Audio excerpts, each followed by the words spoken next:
night. I'm Kaylee McEnany. It seems like every time you turn on the television, there is another mass shooting, and all too often at a school targeting our children, the most innocent among us. As a mother, I'm worried. I know that many of you feel the same. In just the last year, we have lost far too many. In Uvalde, Texas, 21 people were killed, including 19 children. We're shortly coming up on that one-year anniversary. In Nashville, Tennessee, 6 innocents lost their lives, 3 of them 9-year-olds. The faces of these beautiful children are imprinted on my heart. Like many parents in this country, I wake up in the middle of the night thinking about these families and praying for them. I cannot conceive of the depths of their pain. As Americans, we need to have an open, honest discussion about how to protect our children tomorrow, not decades from now, tomorrow. What is the real practical solution? What would actually save lives?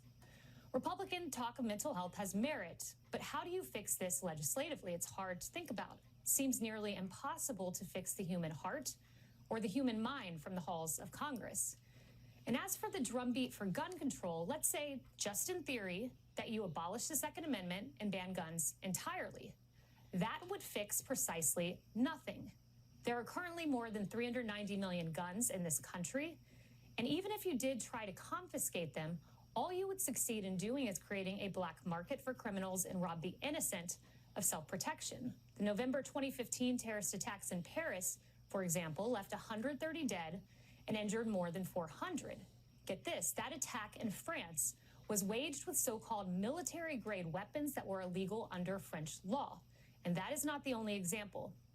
So how can we make a difference? Not in theory, but in fact. In the wake of the Uvalde massacre, I was walking through a mall. I passed the Tiffany store. There was an armed guard. Diamonds protected. Then I walked past the Louis Vuitton store. Purses, well, they're protected too. Are our children not worth more than the diamonds and purses? Surely they are. So why not secure their schools the same way we do with our meaningless material goods? There's no good answer to that question. Armed guards, bullet-resistant doors, window film to help thwart forced entry would go a long way in protecting our children tomorrow. While many solutions put forward on Capitol Hill are simply straw man arguments that wouldn't fix the problem, Senator Marsha Blackburn's Safe School Act might. This $900 million program would provide grants to schools to hire retired law enforcement officers and veterans to protect our children and would secure our schools with other physical safety barriers. But President Biden, he said he's not interested. I know there's been conversation about hardening schools. That is not something that he believes in. He believes that we should be able to give teachers the resources to be able to do the job that they're meant to do at schools. Wow, he's not interested. I seem to remember a lot of security each time that I walked into the White House for work. Armed Secret Service, dogs, metal detectors. In fact, there's an armed Secret Service officer just steps away from the press secretary's office. I would know, I sat there. But that's the place where Karine Jean-Pierre works. It's impenetrable. What possible reason could you have for not protecting our children, our true diamonds? Joining me now is Tennessee Senator Marsha Blackburn. Senator Blackburn, Nashville happened. Within about an hour, I get a group text from mothers, concerned mothers, panicked, fearful, worried for their children. To my knowledge, I did not see any other senator besides you and Senator Haggerty come out with a plan in the immediate aftermath to protect my child tomorrow. What is your dealings with President Biden, and why would he reject this? It is just unseemly that there would be such a rejection of this by the Democrats. Everybody should be for the Safe School Act, Kaylee. They should want to do this tomorrow, as you were saying, to keep our children safe. This is something I have worked on since 2018.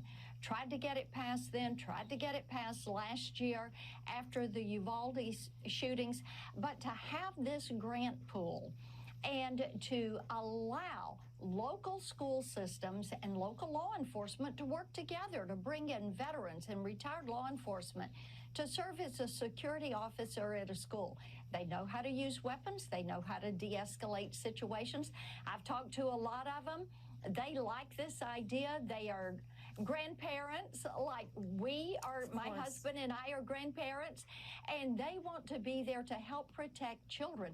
This would also allow schools to have cameras and people to watch the cameras and bulletproof doors and the film on windows, the locks that are necessary to be certain that children are safe in that school environment, and so that parents can have the confidence that their children are going to be safe. Senator Blackburn, you know, one thing that's been on my heart when I think about this issue, there was a case, and it was Madeline Murray O'Hare who brought it, the case that banned school prayer. Her son ended up coming to faith. He became a minister. And here's one thing that he said. He noted this because it was Baltimore Public Schools where prayer was initially banned. He said July 17th, 1963 was the first day Baltimore's children could not pray in schools. Before that date, there had never been a murder in a Baltimore school. How much of this is faith leaving the human heart and this mental illness we're seeing and the cultural place we're at causing the violence and chaos we're seeing in our schools? Kaylee, as a mother and a grandmother, I worry about this every single day. And it is just of such concern to me when you talk about the mental health issues. People that are homicidal, people that are suicidal, ought not to have any type weapon, whether it's a car or a knife or a gun or anything that can cause harm. And as we know right now, there are people that are homicidal and are suicidal, and they are getting that car or that bomb or that dynamite or that gun or the knife, and they are committing harm. And we have to find a way to say, how are we going to keep people safe in the public space?